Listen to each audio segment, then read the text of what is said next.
Welcome everyone to a brand new episode of the Action Movie Guys podcast, episode 419. We started a brand new franchise. We're starting the Liam Neeson Taken franchise. I mean, it's been ages. We've been talking about it, and now we finally are doing it. So with that said, we're going to start it all off with the 2008 hit Taken. I'm your host, Alex Figueroa. My co-host is Nate from Netflix Reviews. All right, Nate. So what are your thoughts? Did you see this in the theater? I did. I saw this in the theater. Went with a friend of mine. I specifically remember we went to watch this because if I remember correctly, this was like a big hit. It was like everyone was going to see Taken. Everyone was like, "Oh, you gotta see Taken!" It was like came out of nowhere. And I've always went to the movies a lot, but I don't think I saw this like opening weekend. I think I saw it like the second week. I was like, all right, well, let's go see what this Taken movie's about. So I saw it in the theater, and I'm not gonna lie to you, Alex. I don't think I've watched it since.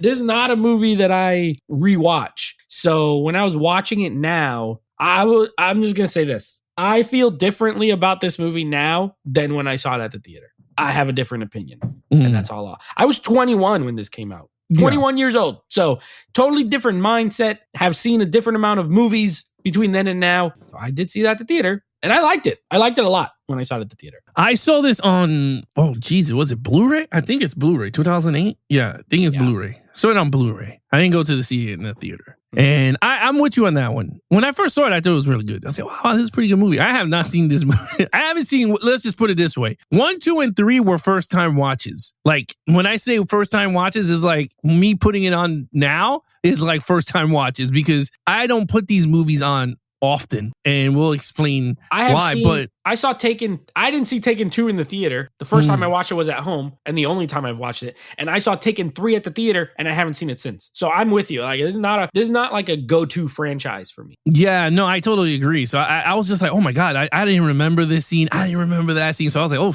but it does change because at the time of 2008, I didn't have a daughter. Now I have 2 daughters. So it hit kind of different watching this movie now. So it's going to be pretty cool talking about it during the storyline. You didn't have no kids when the first one came out. No, I didn't. 16 years. Yeah. You had no children. Nope. Yeah, wow, so now it's kind of different. Yeah, it hits different. So anyway, with that said, let's talk about some box office numbers here because you did say it's a hit, and it was. On a $25 million budget, this grossed $226 million. So, I mean, at this time, if it came out now, it would be like 400 plus. If you look at it, it would be double that. So any surprises there? No. Well, it's surprising in the sense that like this was a brand new movie. It wasn't a franchise. Liam Neeson, by the way, was not known as an This is the movie that turned him into an action star, his later career. He had done dramas to this. He had done, he did big movies like Narnia. He was like the voice of the lion and stuff like that. I believe Narnia came out before 2000. But, he had done Schindler's List. That's like a drama. Yeah. You know what I mean? And all these other movies, he had done some action. Because I know like in the 80s, he was like in Next of Kin. But he wasn't this. I feel like Taken is the movie that made the Liam Neeson movie, which we've covered a number of them. You know what I mean? But this is the one that put him on the map as that. I totally agree with you. I never noticed him as an action movie star. Now he is considered an action movie star. Now, I mean, that's all he does now. I mean, if you're good at something, you just continue going. Ride the waves, baby. Just ride the waves. That's what I say. I was like, I'm excited to see him play in that. What's the one that he's doing? The Naked Gun or whatever, just to see him do something different. He's playing Detective Frank Drebin. Yeah, he's the main star, which I'm excited for because I would like to see him do something other than be old and shoot people. I don't know. Well, it's kind of funny, right? Because the original actor's name is Leslie Nielsen, and this guy is Liam Neeson. Yeah, so like you change a couple of letters around, and they're the same guy. Pretty much. I mean, I never seen him as a comedic like that comedic, a slapstick. So it's gonna be interesting. It might work. It might. I guess maybe with the tone of because his raspy voice and we all know him as an action star, it might work. Like, what if he thinks he's like a very serious cop, but then all this goofy stuff's happening? It could be funny. That would be funny. Yeah, that would work. Yeah. All right. So anyway, with that said, what did the critics and audience think about Taken? All right. Well, this has a pretty interesting. They're both positive. So this is a fresh movie, certified fresh. However, it is barely fresh with one and highly fresh with the other. I think you know which one is which. Critics score 60%. Yeah. Just meets the fresh standard. 60%, but audience scores 85%. So this speaks to what we were talking about. It was a big hit. I remember in 2008, people telling me, you gotta see Taken. Yeah. It's so good. It's, it's crazy. It is, it's so good. That's all I heard all the time. It's so good. You gotta see it. I was like, all right, fine. I'll see this stupid movie. So anyway, yes, 85 with the audiences is not surprising. 60 with the critics. Also not that surprising, to be honest. I'm a little surprised. Movie, he produced it. It's very European. It has European feel. Well, I thought in terms of the topic at hand, I thought the critics would be a little bit higher, like 65-ish. Because it's kind of a little drama besides of a big action, movie thing, right? Guy's daughter gets kidnapped and he has to now go find his daughter. Like, I thought the critics would go nuts for it. But the audience, I kind of thought the audience score will be that high at the 80 bracket. But okay, well, let's get right into this with the lead character, Liam Neeson as Brian Mills. Okay, I need to say something real quick. By the way, before this movie, I just went to his IMDb page. He did a bunch of stuff you've never seen, I promise you. And then the only big stuff, Chronicles of Narnia, where he hears a voice, Batman Begins, of course, where he played Ra's al Ghul, and then literally Qui-Gon drama. Jinn? Huh? Qui-Gon Jinn? Was that after? Yeah, Qui-Gon Jinn. That was 99. So that was a big movie, but he was in Gangs of New York. So he was in a lot of stuff, but he was not the lead action guy until 2008. So anyway, I'm sorry. Lead character, Brian Mills. That's the name, Brian Mills? Yeah, Brian Mills. All right, Brian Mills. I give him a 5. I do like this. I do like this character. I won't lie. It's a great character for him, especially. I like when he's talking with the daughter and she's like, what was your job? And he was like, I was a preventer. She's like, well, what did you prevent? And he's like, bad things from happening. I was like, that's all you need to know. They give you enough. And I do think they give you enough backstory to be with the character, right? He has an ex-wife. Their interactions let you know why their marriage fell apart. Like some of the writing's honestly pretty good. Like we're talking action movie writing here. It informs you of what you need to know. He has a bad relationship with his ex-wife because of his job. His job gave him a very special set of skills. His daughter, he wants to have a good relationship with her, so he got out of his job so he can live nearby in a little sketchy apartment. I think they give you enough that when she gets kidnapped, you are like, oh, baby, this guy's gonna... And I love the relentlessness of it. I love him figuring out who did it. I like the stuff with the French guy that used to be like, that's his friend that is actually... I mean, he's corrupt, but he's not like evil per se, but he turns a blind eye. He's one of those like, well, I don't know what's going on and I just keep my nose out of it. He's like, piece of crap. When he shoots his wife, that's when I gave him a 5. He shoots his wife. And he's like, it's a flesh wound. She'll be fine. Give me the information. I love it. I do think it's a great character. I'm not gonna lie. So I gave him a 5. And I think Liam Neeson's really good in the role because he's a good actor. He's coming from, like we said, dramas, stuff like that. He can act. And he's huge. I believe him. He was not old yet, Like, I believe he'll jack some of these dudes up. He's a big guy. So, I gave him a 5. I think Brian Mills, cool character. I agree with you. You said everything. This guy's loyal. A little bit of a what's it called?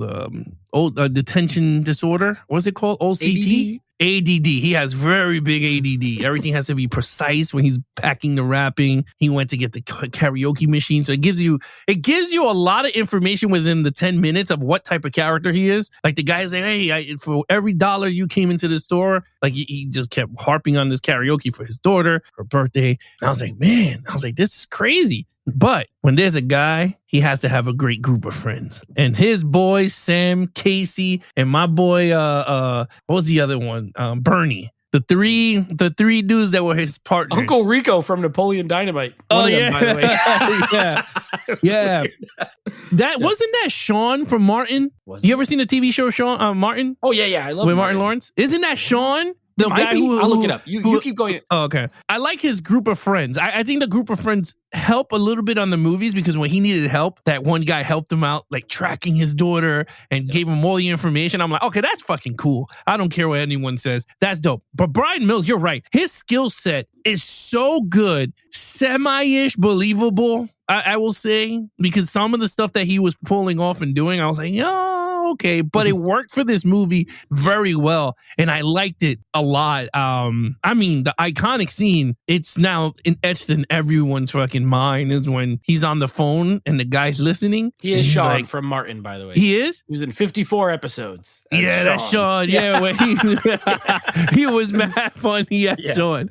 But yeah, I love that. I mean, that's the most famous scene. He grabs the phone and the guy's hearing him and he hears the breathing and he goes, if you could hear this, listen to me very clearly. It's such a good, like, people would memorize it, you know? Yes. I have a very special set of skills. And it makes me a nightmare for men like you. And blah, blah, blah. People know the whole thing. It's great. And he's like, I will find you and I will kill you. And he's like, good luck. And he smashes in. I said, oh, man. But it gives you chills. But the thing that worked, and I don't know if you agree with me, we don't do much camera work and we don't do much cinematography talking and on these action stuff. But for some reason, this movie, the point of the first person point of view looking directly at the camera and you see their motions go off. Like when Kim is getting kidnapped and the camera's right in front of him and you see his eyes getting watery, he's getting angry. Then you see Kim's first, like it did the Silence of the Lambs. You know how they did look directly at the camera? Like I never noticed that with this movie, that they look directly at the camera to see their expressions. And you saw it with Kim. You saw it with Amanda, you know, when Amanda got, when she's laying on the bed.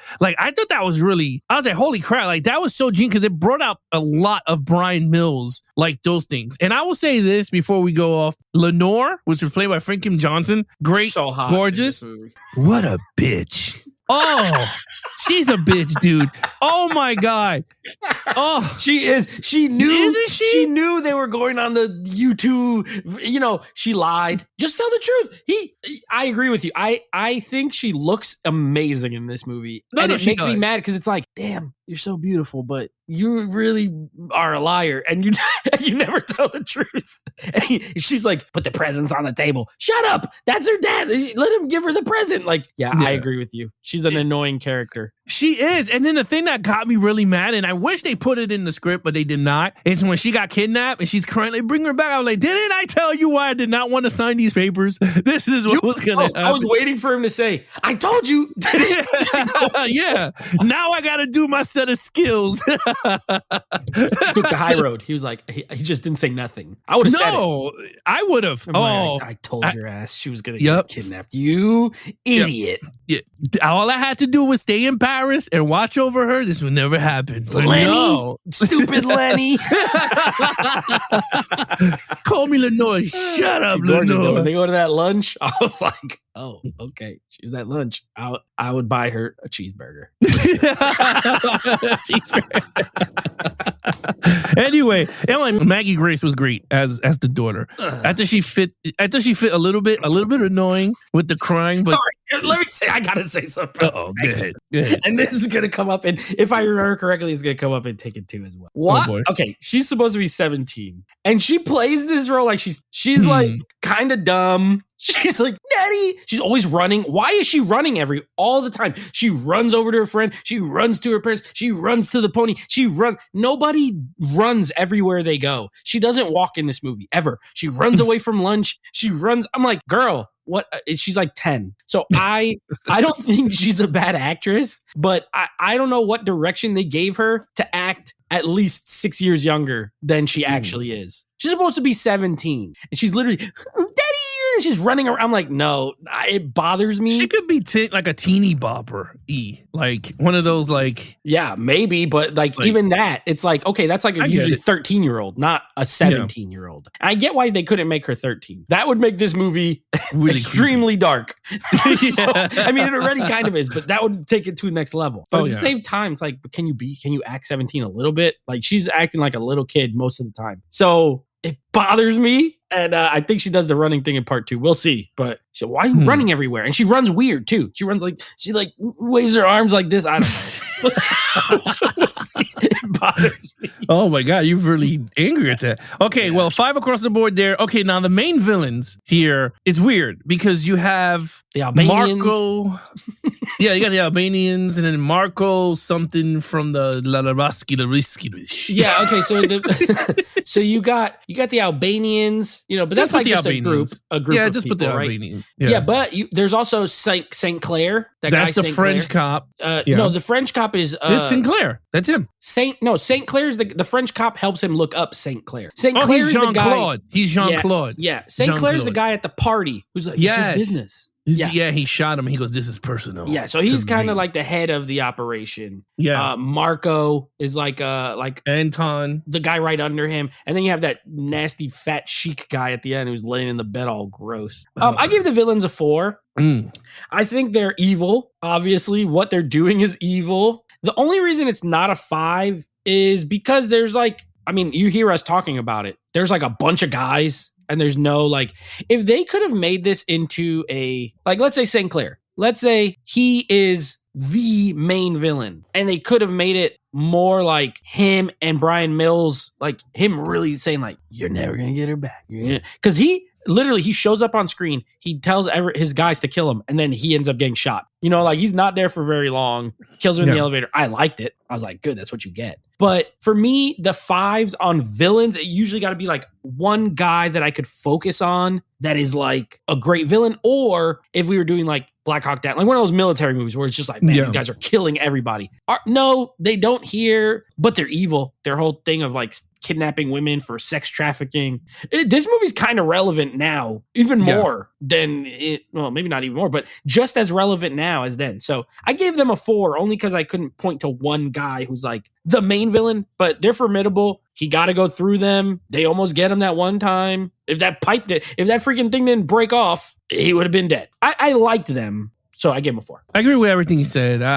There's not much villains in here. I mean, there's a lot of villains, but not that big syndicate head that runs everything. Which, this movie, I wish it spawned into that. I thought and again, I'm not talking about 2 and 3, because 2 and 3 are each of those movies are different. But what I mean is that I wish this movie Take-In was about that, them taking girls or whatever. He saved his daughter, but now Brian Mills and his friends have to go and end this all. You know what I mean? He's on a hunt looking for the head guy who runs all this shit, so no one, losing the daughters and all this crap. I think it would have been a fun thing because you could explore so many avenues. We'll talk about the other stuff that happens in the other movies, but I just felt like in terms of the villains, yeah, you're right. I felt like the villains were very pawnny in this movie. The guy says good luck, but within 45 minutes, he found him, right? He's like, hey, what is this word? And he laughs and he goes good luck. And he goes, hey, you don't remember me?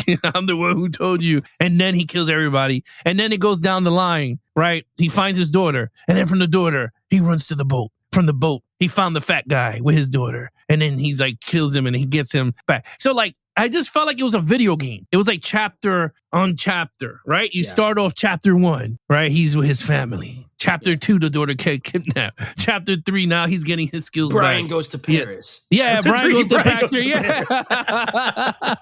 He's like Hitman. He got the bag of groceries. That was mad funny. Yeah. He got some bread and some leaves. Yeah, so I feel like it's just a layer of the bad guys till you get to the fat guy who's laying in bed, which was weird and nasty. Yeah.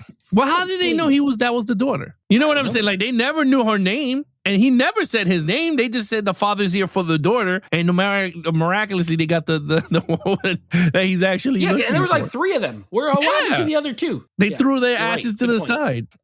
So anyway, that's just a little nitpick with script. But yeah, I will go with the 4 on this one too. I agree. I wish Marco was the last villain that he came up against, because I wanted him to whoop that guy's ass so bad. I mean, he got it the worst, but not as some of the other people. He's the one who got electrocuted. Right? Yeah, but I wanted the ass whooping. He's the one who got tortured. And I was like, that's not enough for me. I wanted to see more torture. Kill him more.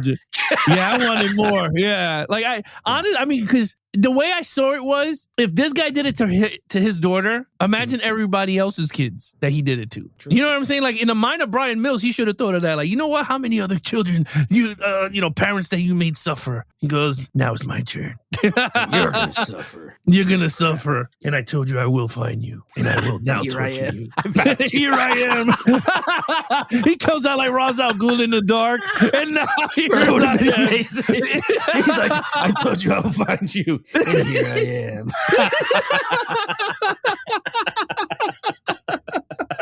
That would have taken this movie to the next level. To the next level. He throws a knife right at his knee. Oh, that would have been sick. That would have been sick. Him coming to the dark. That would have been maybe so in the dope. remake. Maybe in the inevitable remake.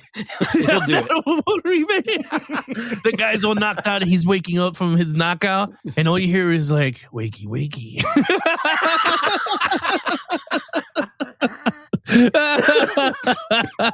Oh my God. Amazing. That would have been so awesome. All right. Well, 4 across the board there. Action sequences. Okay. We're going to get controversial here. Maybe. I don't know. But let's see. I gave it a 3. Whoa! I gave it a 3. He's coming after you on that one. Yeah. I'm gonna be honest. I remember this having more action than what I watched. This movie, to me, it functions more as a thriller with action in it than a straight up action movie. How I remember it. Okay, there is a lot of him just walking around getting information from people. He gets an interpreter. They sit in the car. He's getting information. He goes to see the old cop. He talks to him. He's getting information. There's no action in the first half an hour at all, and it's only 90 minutes. So we're not talking about a really long movie. There's no action for a while. I mean, you have the little fight at the beginning part, with the pop singer or whatever. But oh yeah, that was very short, very short, and that's just to show you that he's tough and he can handle himself. You get some car chases that are pretty good in the third act. But I don't like the way the action is shot in this movie. It's a lot of shaky Bourne style, camera's going like this. He's fighting and flipping people over and they're shooting, there's it's good. It's good action, but I thought there was more and I thought it was better. So I don't know. That's why I was saying on the rewatch, I felt differently about this movie. I'm like, this is a really good thriller. And it's a good action movie. So I gave it a 3. Ooh, I don't know. I thought it was going to be higher, but yeah, it's a 3 for me. All right. Oof, I don't know what to say. I'm very shocked with the 3. I'm very stunned with the 3. But we got to be honest here. I mean, that's the whole point of this stuff. I mean, we rewatch it, and if we like it, we like it. We don't, we don't. And we got to be honest with each other here, and we honest to the people that are listening to us. I gave it a 4. I don't think it's a perfect action, and this is why. Well, let's go to car chases, because I love car chases. It was one of my favorite things in action movies. I love great action sequences in cars. This was the most generic car chases I ever seen. I mean, well, second, because I forgot we did another movie that was mad basic. And I was like, oh, Lord. But this one he's chasing them through the dirt farm or whatever. It was like a construction site and he's doing all that stuff. It wasn't as good. It was just them going in circles and he's throwing dirt on the car. They flipping over mountains. And I was just like, this is not even, it doesn't get you hype. Yes, he saved the girl, which I was like, that sequence was pretty good when he's whooping their ass. He thought it was Kimmy. I was like, that's pretty cool. But when he got into the car, I was like, nah, it was kind of lackluster. It reminded me of Quantum of Solace. Remember when James Bond goes into that construction site with the car and they all shooting it up and he's doing like a 180 here, then he knocks him off the stupid thing. Yeah. It reminded me of that. It was very fast-pacing camera shooting, but it wasn't you're like balls to the wall car chase. I mean, there's a Jeep Cherokee versus all these other Ram trucks and everything. So it's not as fun and crazy, which I know I'm going to get killed and people are like, But the hand-to-hand fighting, I totally agree with you. It's very fast cuts. And I think this is the franchise that started that fast cut when he slaps someone and it cuts to the floor to show when they do that stuff, is to show that the actors are not as fast or they're slow. And he's old at this time, too. I mean, he's not super old like Clint Eastwood, but he's a little older doing his action sequences. So you could see that they were fast pacing it. But I didn't like the camera work at all. I think the sequences were good and they did it smart. A lot of it was all hand-to-hand close-ups. So it kind of worked and hit a lot of his faultiness. The shooting stuff was great. He did great with the shooting stuff. I mean, he's really good with the gun. So it's not like he's horrible. Hand-to-hand hand I liked. I love the concert scene. I thought it was pretty cool. It showed his awareness and attention to detail, like I said. I mean, that guy showed up with a knife and he disarmed him in 2 seconds and jumped in the car with the girl. Thought that worked. When he beats that guy's ass when he saw Amanda, I thought that was pretty cool. But, well, that's kind of story. I'll tell you about that. But yeah, I agree. I gave it a 4. I thought it was great, but it wasn't spectacular. I kind of agree with you. Oh, and then in the boat at the end. Okay, so he jumps onto the boat, and this is the problem I got, Nate. He drives his awesome Audi A8. I mean, great, but it's not a car chase. Technically, it's a car boat chase because he's trying to get to the boat and try to beat it before it goes away, right? Dope scene. He jumps off the bridge, rolls, kills the guy in one action, in like one swoop move, kills the guy. But then he starts limping. And I'm like, why are you limping? I was like, first of all, you did a perfect roll, so you technically knew how to land from high places, so you didn't hurt yourself. Like, where the hell are you limping from? So, and he didn't get shot only towards the end when the guy was shooting all over the place with the machine gun. He got shot in the side rib. Which they never acknowledge. Like, he's kind of fine. No, he didn't. He was doing hand to hand like nothing. I was like, geez. Walked right through it. Yeah. So I felt, and that's the point where I deducted it because I felt like that ending was like kind of quick. It was just like, let me get through the boat. And he's like, killing dudes. Pow, pow. And I'm like, okay, I understand the stealth shooting. Cool. If you had like 30 dudes in the boat, it could work. Yeah. It was like 8 dudes in the boat. He knocked them all out with a gun. The best kill on the boat is the first one. When he jumps off, does the roll, and like goes right into a choke. Yeah. That's the best one. It is. Everything else is just like, I felt like it was sped up. And then when he killed the fat guy, I thought it was pretty cool. Yeah, because the daughter finally got to see what he really does. she was like, you came for me. The guy starts to say something, he just shoots him. He's like, nope. Yeah. Like, he's like, we couldn't have good. Blah! He just shot him in the head. But anyway, I mean, I don't want to sound like very negative on it. Because, yeah, Nate, today he's negative Nate. But I just feel like the movie has great action, just not that spectacular where I remembered it being. I agree with you. I remembered it being like awesome, but it wasn't there. But I give it a 4 though. Maybe it was my disappointment that gave me it. I remember there being more, and there's not. So I don't know. Maybe we hyped it up on ourselves, thinking, "Wow, this is taken," and I remember being awesome. And then when we rewatched this is the beginning of Liam Neeson, Action Man, and then it's like, well, he's also walking around talking a lot in this. This movie. I agree. Yeah. But I do agree though. When he shot the wife was pretty good. He says, "Tell your wife I said sorry." Yeah, he's like, apologize to her for it. You go tell her. You're still in the apartment. Just go tell her sorry. He could have just said. What if he shot the kid? What if he would have shot the kid and go to the room? And that would mess up. I shot your kid in the foot. You better tell me what I want.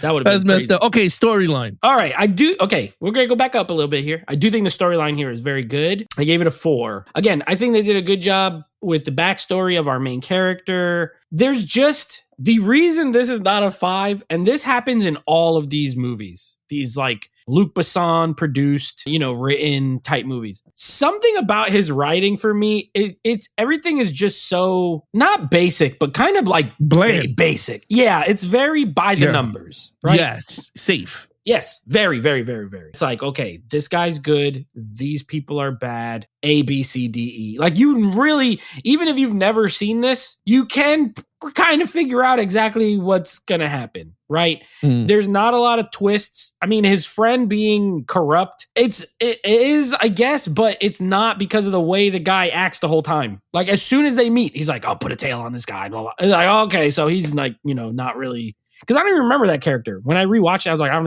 even remember this guy. Jean-Claude, no. Yeah, so it was like watching for the first time. And even I knew, like, okay, he may not be in on it, but something's up with him. So even that kind of stuff, like there's no real twist. However, I think the plot is strong, which is why I still gave it a 4. Like it's a good setting. I like the world.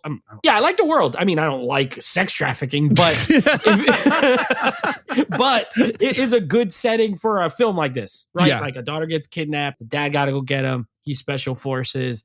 I do like all that stuff. So I did give it a 4, but it could have been a 5 if it was just sharper. Like if there was something in it that was like the writing was a little sharper, the dialogue was a little sharper. It wasn't predictable. But as such, I still think it's good. I gave it a 4. So I had some problems with this movie. I give it a 4, by the way. I mean, it's just my negative nitpicks is just me when I watch movies and stuff. One of them is Amanda's death scene. I felt like it wasn't as grand as I thought it would be, because he literally just fucking left her in the bed and left. And I was just like, what the fuck? Like, this is your daughter's best friend. Most likely you knew the parents of this girl. And he literally just left her on the bed and said, this is now my daughter, gotta go. So unless he's blaming her to going to Paris. For taking the daughter. Yeah, so he's like, you know what? This is your fucking fault.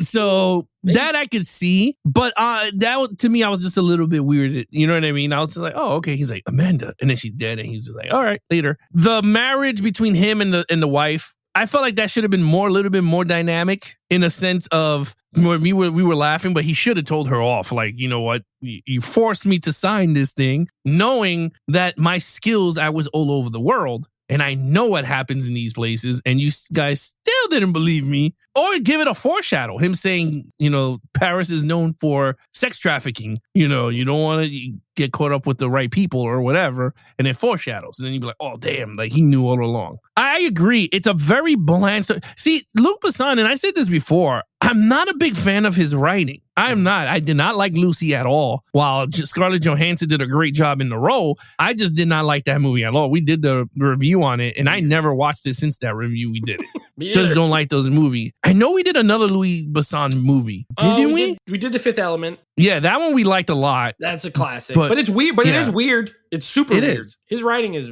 it's a very weird, like it's Transporter, a very like Transporter one was good, but then it just starts to fall apart. Which is then again, I hope it doesn't go down the line with Taken. Because he's known for that stuff. But yeah, I agree. He's a very bland writer. Whereas this movie needed more plot twists here and there. I personally believe it needed more of a twist. Maybe Amanda was in on it. I don't know, whatever. You could have did something in a sense that you go, fuck, like this dude did all this. Or maybe she died at the end. Like, why does everyone have to survive? Like, that's one thing I loved about 24, the TV show. You don't know who lived or died. It wasn't like, it's one of those things that just happened for the story's sake. Like, he could have did all this stuff and she dies at the end. Like, you know what I mean? And maybe that's what gets him and his friends to bring down the sex trafficking syndicate in Taken 2 and 3. Like, he just goes on a rampage, which I would have loved. Like, you know what? He took his daughter, now it's on. Yeah. But they didn't do that. He saved, and I felt like, you're right. It felt very safe. Everything was just so, it was just so planned out. I don't know. It's like, again, watching it, I had daughters. I was mad emotional when she got, like, not crying, but I was getting really angry because this dude literally told her, don't go. But I mean, as a father, if I was him and I had those skills, I still would have went to Paris and would have went across the street. I wouldn't. I would have went anyway. I'm like, I'm just gonna go. Yeah, I would have went anyway. I'm like, with those set of skills, oh geez. I mean, and you know what? The stepfather. Think about this, Nick. Now, this is where Stuart. Stuart, right? Yeah, rich guy, right? Private jet, and the daughter flew commercial. But Brian Mills went Paris. He went to Paris on a freaking private jet. I kind of like Stuart though. Like, as far as like a character, I do like that. He's like very cordial. Hey, Brian, you gonna come eat lunch with us? Like, he seemed like a nice guy. I don't even know. He didn't look like a douche. Like, he didn't. In most of these movies, they make the new husband be like a douchebag. You know what I mean? And nope, he was nicer than Lenny. Honestly, he was nicer to Brian than she was. He's just rich. Yeah. She treated him like crap. I was like, oh my God. She's like, you gotta go put the present over there and go home. And Stuart's like, you want to come to lunch? What's my favorite scene, I said episode. My favorite scene is when he gets to the party and the security guard is like, and you are? And he's like, I'm here. I'm the father. I'm the dad. Yeah, you're not on the list. What the heck? Yeah. He looked like he was going to drop that thing and whoop his ass. He's just like, I like that. And you know what it is? Liam Neeson, I think what worked for him in this role is his voice. His raspy voice is just so iconic and unique. It fits this character. Like, I can't see no one else playing him unless they remake it. And sure, okay, great. But that voice is gonna always be iconic. Like Ra's al Ghul. Like when he talked as Ra's al Ghul, you're like, holy crap. But yeah, very unique. Anyway, 4 across the board here on this. Okay, overall. Okay, well, you made a lot of good points there during the. Oh boy. You made a lot of good points there that I agree with. I gave this movie a 3. I did not.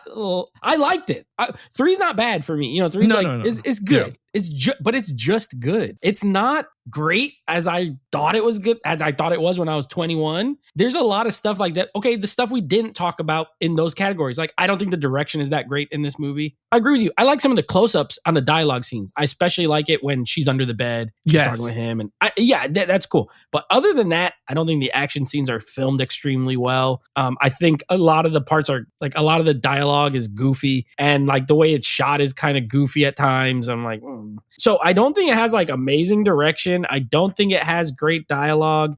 It has a good premise. It has a great lead character, and those carry it, and it has enough action to get you through. But like, I don't know, something about it just didn't hit. It didn't hit hard for me this time. I was like, okay, it's fine. Like, it's a fine movie. It reminded me why I never rewatched this movie. There's, when you watch a movie and you're like, oh, that was really good.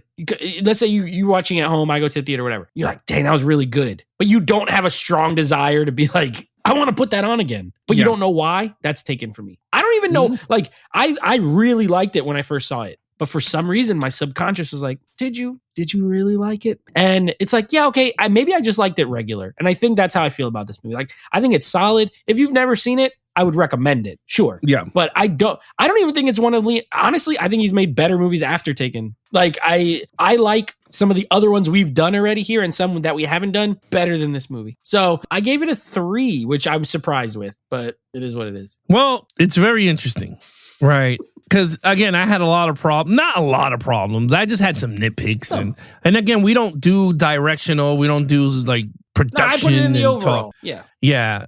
I will say this. I give it a 3.5. Oh, we're not that far apart. Yeah, I give it a 3.5. Yeah. Is it a movie that I would watch it again? I'm not saying that I will never watch it again. Sure. I will even say this. If it comes out with a 4K, I would pick it up. Because I did enjoy this movie. I thought it was really good.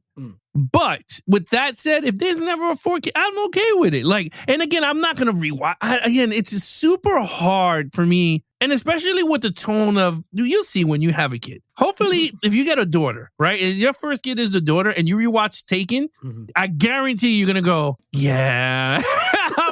It hits very different. You're like, okay. And I'm not saying because you don't have kids. I'm just saying in the sense is that certain movies elevate the drama, the suspense once you have kids for some reason. Sure, it becomes more relatable. That's why. Yes, very relatable. And then you start thinking like, damn, if my daughter goes to Paris, like, would I really let her go?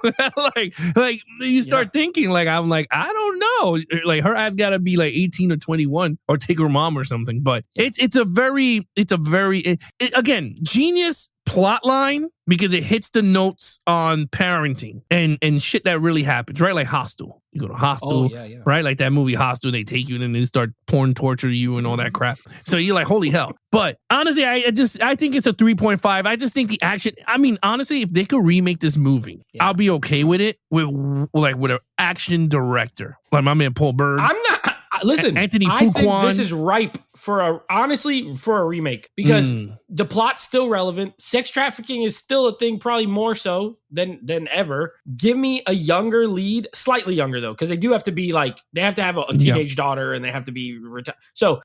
And give me a better director. Honestly, I agree with you. I'm not an advocate for remakes all the time, but this could use one. I don't see how it could be like much worse. I'm telling you, you could do it. Anthony Fuqua. Okay, Antoine Fuqua. Antoine, my bad. Antoine Fuqua, right? Or Paul Bird, because we like Paul Bird. I think he'll be good. James Mangold, I think would be another good one because he's a serious action director. So I think that would work under him. He's good with drama and he could do action. Yes, Ridley Scott, Tony Scott. Well, Tony Scott died, but Ridley Scott I think would do a pretty good job, especially with the landscape designs and everything. Now, Tony Scott would have nailed this the first time. They should have just hired him in 2008. Oh, he would have did a great job with this. And the difference, kill Kim at the end of the movie and just spawn into a big franchise of him just hunting these motherfuckers down. The Liberians or whatever, the Liberians. Back to the Future. He's going to Liberians and killing everyone.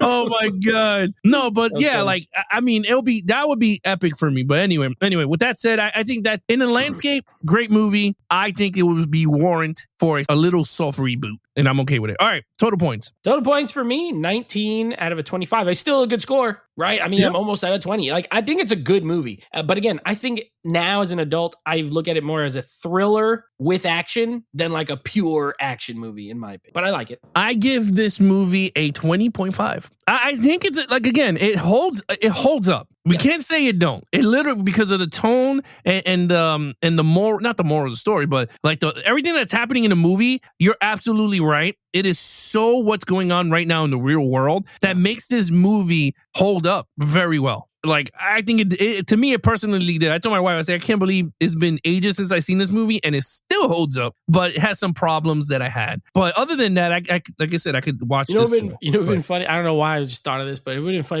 if did Angelina watch this movie with you? No, she was working. No. Oh, it would have been funny if y'all were watching it together, and then because you have daughters now and it's relatable, you just got mad at her for letting your daughters go to Paris, even though they haven't even.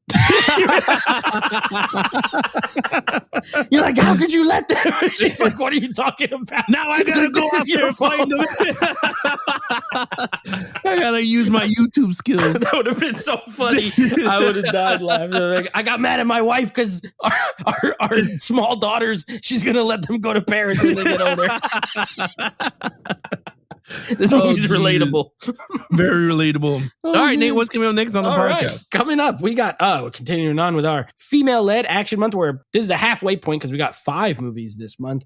Angelina Jolie, the queen of action movies as far as actresses. I don't know. I mean, she got heavy hitters. We're going to be doing Salt, the movie that Alex swore we did that we never did. We're finally getting to it. And then, of course, next week, we continue on with the Taken franchise with the incredibly titled Taken 2. No subtitle, no clever, nothing, just Taken 2. All right, guys, if you guys want to follow us in our social media accounts, please follow Nate over on Instagram at Netflix Reviews. Check out the podcast with him and his friends called Netflix Movie Reviews. Anything action movie, guys, head over to youtube.com/action movie, guys. Subscribe, leave some comments, hit that like button on your favorite episodes. And of course, you can take us on the go with the Action Movie Guys podcast, available on all podcast providers. And of course, if you guys want to follow Geeks and Flicks, head over to TikTok and Instagram and follow Geeks, the letter N, Flicks. Other than that, I'm your host, Alex Figueroa. My co-host is Nate from Netflix Reviews. Be awesome to each other and geek out.